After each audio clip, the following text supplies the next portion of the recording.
pour tout le monde. Cette pénurie de gaz butane plonge les ménages dans une situation sans équivoque.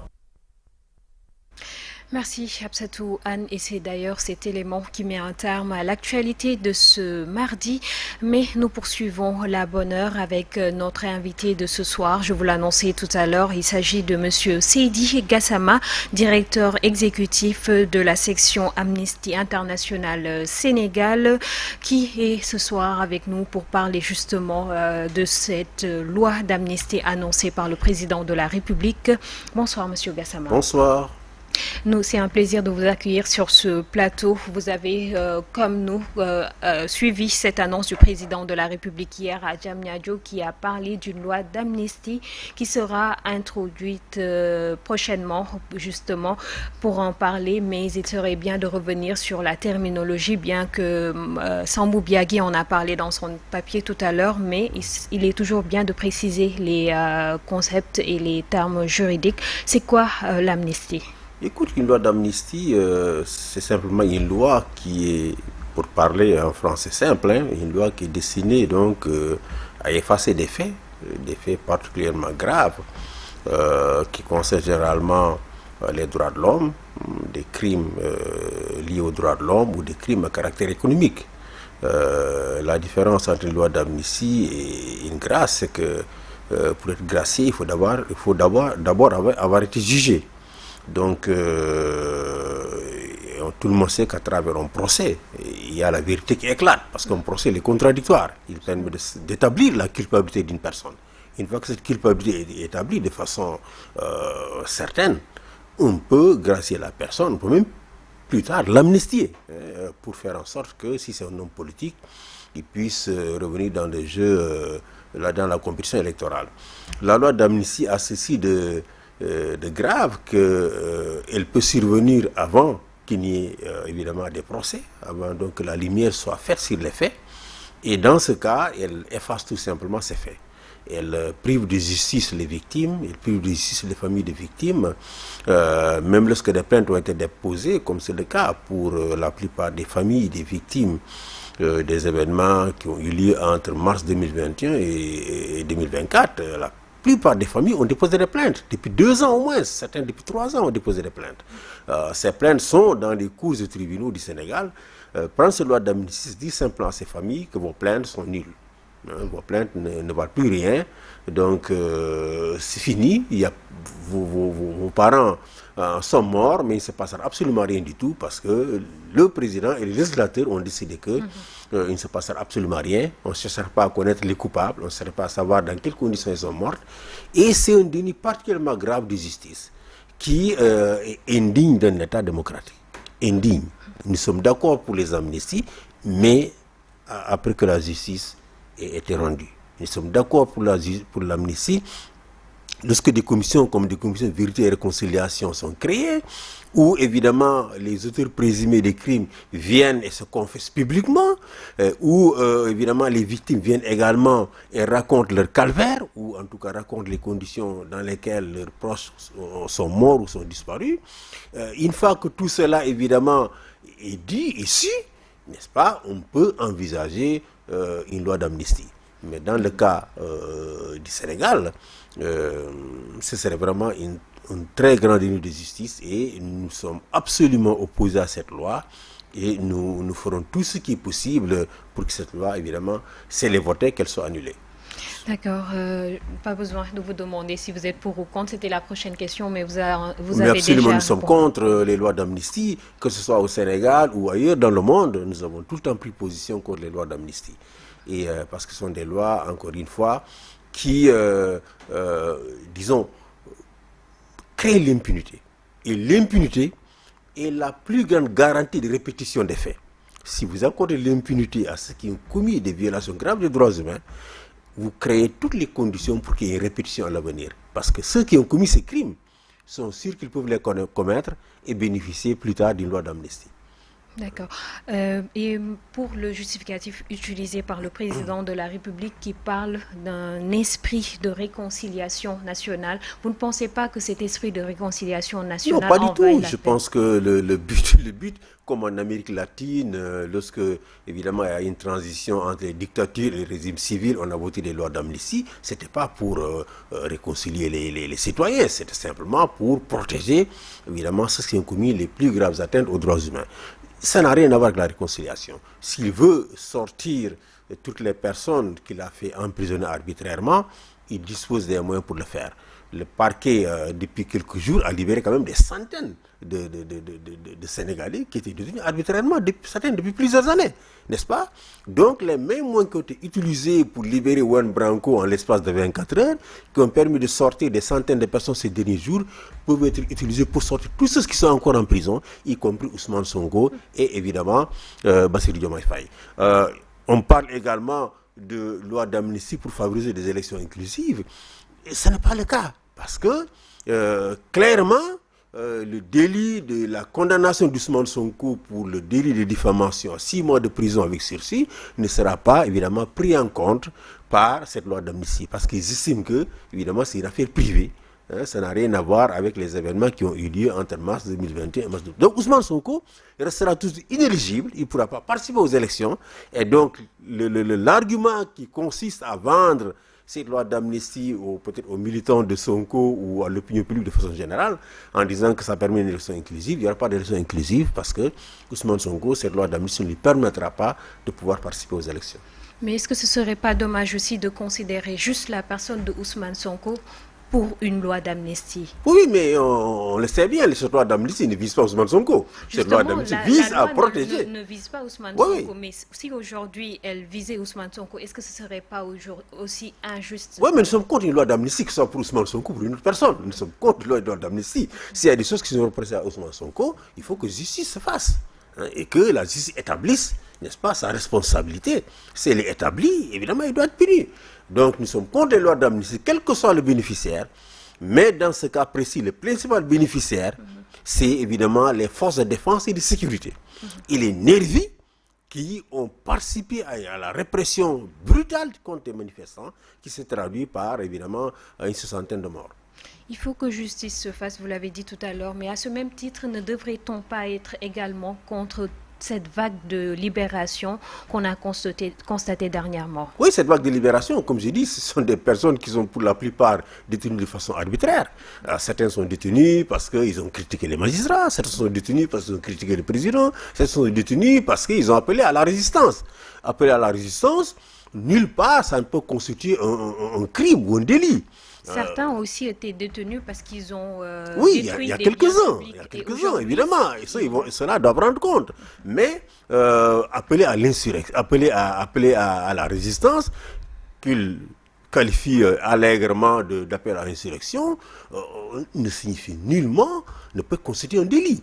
Si vous voyez le préambule de la Constitution du Sénégal, on cite bien parmi, évidemment, les sources de notre Constitution, la Déclaration des droits de l'homme et des citoyens de la Révolution française de 1789, qui pose le principe du droit de résister à l'oppression. C'est cela qu'invoque Pastef quand ils disent « nous allons résister ». Évidemment, il y a un concept qui s'appelle à résister à l'appel à l'insurrection. Alors que Macky Sall lui-même a dit pire quand il était opposant. Il a quand même dit « on va déloger Wade ». Il n'y a plus de dialogue, on va déloger Wade.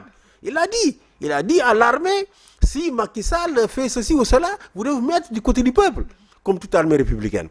Ça, vous l'aurez dit du temps de Macky Sall aujourd'hui, vous aurez poursuivi pour appel à un coup d'État. Et vous êtes certainement condamné à de lourdes peines de prison. Donc, ce sont des personnes qui, dans la grande majorité, étaient détenues arbitrairement. Et nous avions demandé leur libération immédiate et sans condition. Nous n'avons jamais cherché à marchander une loi d'amnistie ou une mesure de grâce. Nous avons dit qu'ils doivent être libérés parce qu'ils sont détenus de façon arbitraire. D'accord. Et en tant qu'Amnesty International, nous parlons toujours de cette vague de libération. Est-ce que vous avez initié une procédure? Parce qu'il y a eu des libérations, mais parmi ces personnes libérées, il y en a qui ont été poursuivies justement pour destruction de biens d'autrui. D'autres ont subi effectivement aussi de la violence, comme on le dirait, des forces de l'ordre. Est-ce que vous avez introduit une action qui pourrait aider plus tard à faire justice pour ce qui concerne évidemment ceux qui ont commis des casses, c'est l'État lui-même qui les a poursuivis. Mais pour ceux qui ont tué, que ce soit des membres de force de sécurité ou des nervis, ils ne sont pas poursuivis. C'est cela qui pose problème. C'est-à-dire on a poursuivi les présumés casseurs, ou les présumés donneurs d'ordre, ceux qui ont appelé à manifester, mais ceux qui ont tué, que ce soit des membres de force de sécurité ou des nervis, aucune poursuite n'a été initiée. Et c'est quand même des vies humaines. Vous ne pouvez pas comparer des vies humaines avec des biens meubles ou des biens immobiliers. Vous ne pouvez pas les comparer. Et c'est quand même près de 60 Sénégalais qui ont perdu la vie. Et à ce jour, aucune poursuite n'a été faite contre, évidemment, les auteurs présumés de ces crimes-là.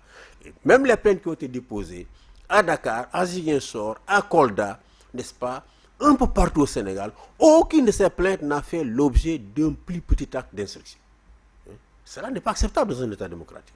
D'accord. Et quelle est aujourd'hui la posture que va adopter l'Amnesty International? Mais nous allons évidemment dénoncer cette loi d'amnistie. Nous allons faire en sorte qu'avec tous les députés qui sont, dont les leaders, n'est-ce pas, ont déclaré qu'ils étaient contre cette loi d'amnistie, les députés de Yewwi, les députés de Tahaou, les députés de Idrissa Seck, nous allons ensemble, et même les députés du groupe majoritaire à l'Assemblée, nous allons faire en sorte qu'avec ces députés-là, des recours soient introduits, n'est-ce pas, au Conseil constitutionnel contre cette loi, qui est une loi scélérate, une loi qui constitue un déni, n'est-ce pas, de justice pour les victimes et les familles des victimes. Et nous allons continuer les procédures que nous avons déjà commencées au niveau de la Cour de la CEDEAO et au niveau du Comité des droits de l'homme des Nations Unies. Nous n'allons pas abandonner les victimes, la bataille va continuer. Et même si, évidemment, la loi passe à l'Assemblée, le prochain président, nous allons insister pour qu'elle soit annulée et que les auteurs de ces crimes, évidemment, puissent faire face à la justice. D'accord, juste le temps de vous donner une information. Donc, telle qu'annoncée par le président de la République Macky Sall, les commissions ont fait leurs propositions, des propositions à l'issue de leurs travaux. Donc, le 2 juin 2024, date proposée pour l'élection présidentielle. Les 19 candidats retenus par le Conseil constitutionnel seront maintenus. Des dossiers de candidats recalés seront réexaminés. Enfin, les commissions proposent à ce que le président de la République, Macky Sall, reste encore à la tête du pays au-delà du 2 avril 2024 jusqu'à l'installation en tout cas de son successeur, et ce conformément à l'article 36 de la Constitution qui stipule que le président de la République élu entre en fonction après sa proclamation définitive de son élection et l'expiration du mandat de son prédécesseur. Le président de la République en exercice reste en fonction jusqu'à l'installation de son successeur. Et nous notons que l'ultime décision reviendra au président de la République. Vous savez, ce dialogue, c'est un dialogue disons de partisans du président, pour ne pas être cruel envers eux. Qui était dans ce dialogue? Regardez les hommes politiques qui étaient là. C'est Decroix. Vous avez été invité? Non, on n'a pas été invité, mais si on est invité, on n'irait pas. Vous regardez, vous voyez Decroix, vous voyez Cheikh Gadio, vous voyez Maître Diouf. Qu'est-ce qu'ils représentent dans la classe politique sénégalaise? Qu'est-ce qu'ils représentent? C'est quand même des quoi? Ils représentent quoi sur le plan électoral? Vous connaissez le nom du parti de Maître Diouf?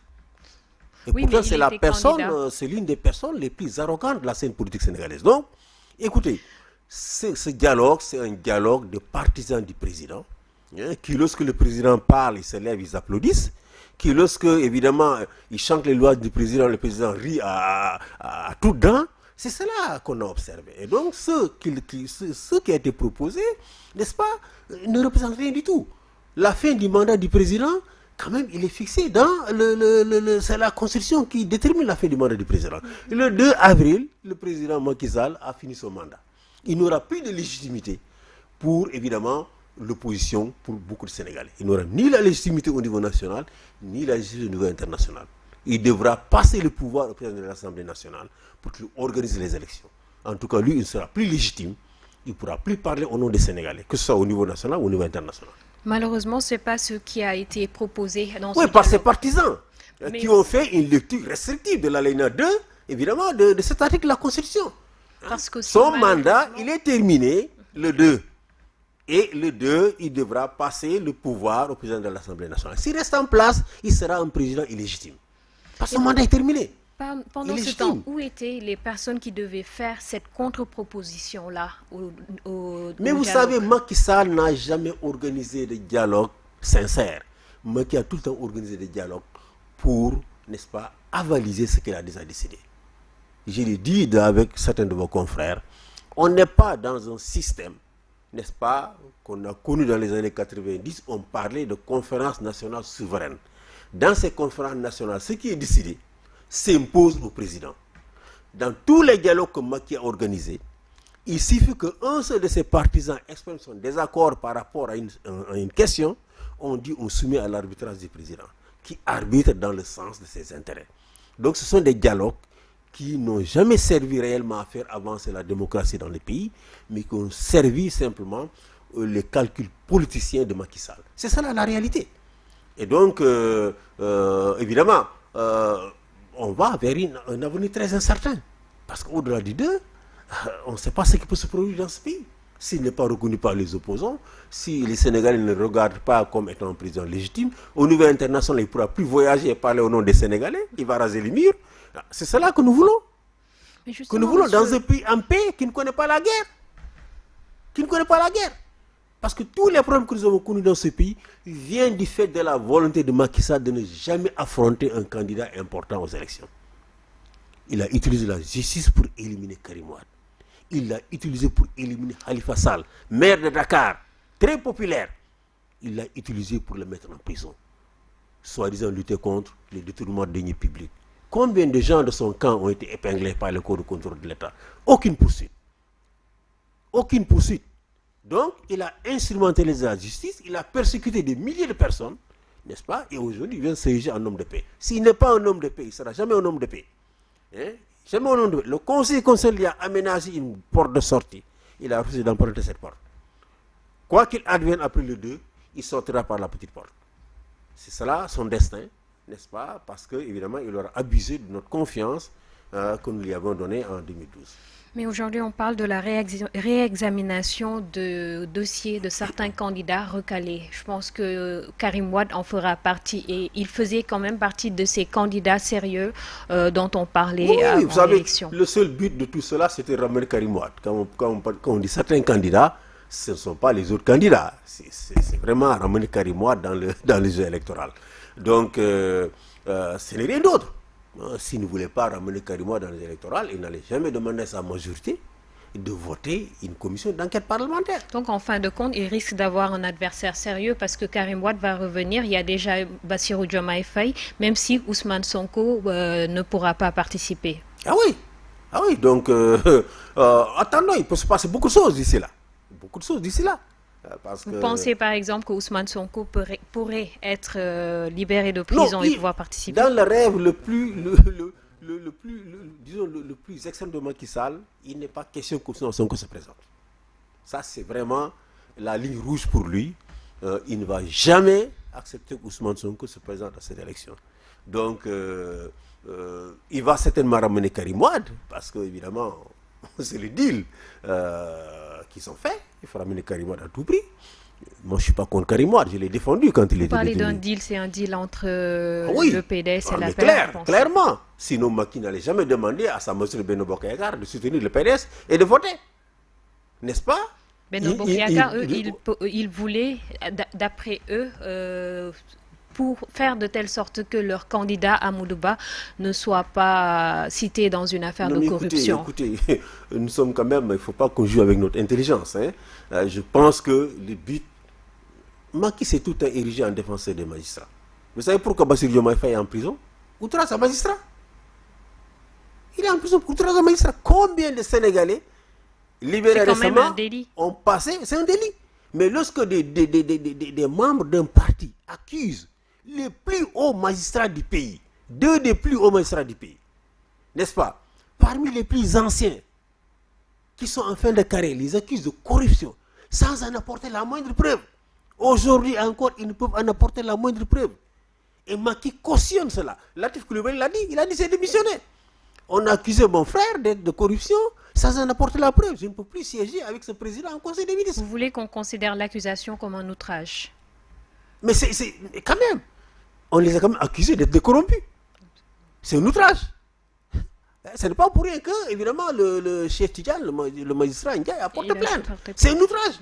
Et le procureur n'a pas levé le plus petit doigt. Le procureur qui s'empresse d'emprisonner les gens n'a pas levé le plus petit doigt pour le moment, pour instruire cette affaire-là. Donc, écoutez, Macky Sall a utilisé cette affaire. Il a instrumentalisé le PDS pour simplement se donner 1 an de plus. Il n'a pas pu avoir 1 an de plus parce que le pays s'est révolté, n'est-ce pas? Et il s'est résigné à cette situation de dialogue pour essayer de s'aménager une perte de sortie. Moi, je pense que son mandat sera terminé le 2. Et si c'est terminé le 2, il faut qu'il cède la place au président de l'Assemblée nationale, qui est évidemment qui doit assurer la vacance du pouvoir et organiser les élections dans les 3 mois. Les 3 mois, ça signifie le mois d'avril, le mois de mai et le mois de juin. Et la date est, pour le moment, la date proposée, c'est le 2 juin, donc 2 mois après la fin du mandat du président de la République. Absolument. Dans les 3 mois, on a dit, le président de l'Assemblée, qui assure la vacance, organise les élections dans les 3 mois. Donc, dans un délai de 3 mois, on doit avoir le premier tour et le deuxième tour et avoir un président qui prenne les rênes du pays au bout de 3 mois. Par contre, parmi les modalités pour une vacance du pouvoir ne figure pas justement le cas d'espèce, que le mandat du président puisse arriver à terme et qu'on n'arrive pas à trouver une date. Mais pour éviter une situation d'illégitimité, il doit évidemment partir. C'est tout. C'est ça. Son mandat se termine le 2. C'est clair. Il est élu pour un mandat de 5 ans. Les 5 ans se terminent le 2. S'il reste au-delà du 2, il n'a plus la légitimité. Il peut avoir la légalité, supposé que le Conseil constitutionnel accepte qu'elle reste, il aura la légalité, mais il n'a plus la légitimité. D'accord. Donc, vous proposez... Et un président doit avoir la légitimité. Pour parler au nom des Sénégalais, et être reconnu par les Sénégalais, il faut avoir la légitimité. N'est-ce pas? Le 2 avril, s'il reste, parce que le Conseil aura considéré qu'il doit rester, ce qui me surprendrait, il aura la légalité, il n'aura plus la légitimité. Donc son mandat est terminé. La confiance que les Sénégalais lui ont accordée, c'est pour évidemment 5 ans et les 5 ans seront terminés. Vous proposez... Et j'espère qu'il va partir parce qu'il a dit Bougouma ça fait quelle élection. Donc j'espère qu'il va partir avant cette date et évidemment, Bougouma ça fait quelle élection, Bougouma organisé. Donc on espère qu'il va partir. Même si c'est turiféraire, ces personnes qui, on le sait tous, ne représentent rien du tout. À part l'Église catholique et les autres qui sont indépendants, la plupart de ces personnes, ce sont des courtisans et beaucoup de courtisans et des gens qui, d'une façon ou d'une autre, sont très proches du pouvoir. Est-ce qu'on peut le reprocher aujourd'hui? Ils ont tout simplement répondu à l'appel du président pendant que d'autres ont préféré ne pas y répondre. D'autres ont décidé de... Mais c'est ce qu'ils ont décidé. On voulait préserver, n'est-ce pas, non seulement les lois de ce pays, mais aussi quand même 16 candidats. Vous savez, Macky Sall, le 3 juillet, lorsqu'il a annoncé son départ, lorsqu'il a annoncé qu'il ne se présenterait pas, il a dit, je ne me présenterai pas, mais je veillerai à ce que les décisions de justice soient appliquées. Il a dit ou il n'a pas dit? Il a dit, je veillerai à ce que les décisions de justice soient appliquées. C'est ce qu'il a dit. Hein? Les soi-disant candidats recalés, il les avait reçus, oui ou non? Et quand il les a reçus, il leur a dit quoi? Il a dit que les décisions du Conseil constitutionnel sont des décisions de dernière instance. Il n'y a pas de recours possible. C'est ce qu'il leur a dit. Il les avait tous reçus. Y compris ceux qui ne sont pas allés à ce dialogue-là. Il leur a dit, c'est fini, je n'y peux rien, parce qu'il n'y a pas de recours possible contre les décisions constitutionnelles. Il leur avait dit ça. Il avait dit qu'il serait là pour appliquer les décisions de justice. Mais sauf celles qui lui sont défavorables. Les seules décisions dont il parlait, c'est celles qui lui permettaient de prendre doucement son corps et de le mettre en prison. Pas celles qui lui sont défavorables. Parce que là, le Conseil, la plus haute instance électorale du pays, a décidé. Il a dit qu'il n'applique pas. Il cesse des dilatoires, des subterfuges pour rester encore au pouvoir. Et vous pensez que le Conseil constitutionnel va entériner des propositions issues du Pour dialogue? le moment, l'opposition a fait un recours. Évidemment, contre tout ce processus, ils ont fait un recours qu'ils ont déjà introduit. Le Conseil doit se décider par rapport à ce recours. Avant même qu'il soit saisi, ils vont rendre une décision. Et même si, évidemment, l'opposition n'obtenait pas une décision favorable, il faudrait que le Conseil se prononce sur son cas. S'il veut rester, le Conseil devra nous dire s'il doit rester ou pas. Et je dis encore une fois, si le Conseil estime qu'il doit rester, il aura la légalité, mais il n'aura plus la légitimité. Et un président illégitime, c'est un président évidemment qui ressemble à un président qui a fait un coup d'État ou un président qui s'est emparé du pouvoir sans bénéficier de la confiance de ses citoyens. Merci beaucoup, M. Gassama. Voilà. On parle de droit, on ne parle pas d'autre chose. C'est exactement cela. La légalité et la légitimité. La légalité, c'est ce que vous donne la loi, et la légitimité, c'est la confiance du peuple. Et cette confiance du peuple, elle est terminée le 2. Voilà, élu pour 5 ans, le 2, c'est terminé. Merci, M. Gassama, d'avoir bien voulu répondre à notre invitation. C'est moi qui vous remercie. Monsieur Seydi Gassama, directeur exécutif de la section Amnesty International Sénégal, il était l'invité de la bonne heure de ce mardi 27 février 2024 et c'est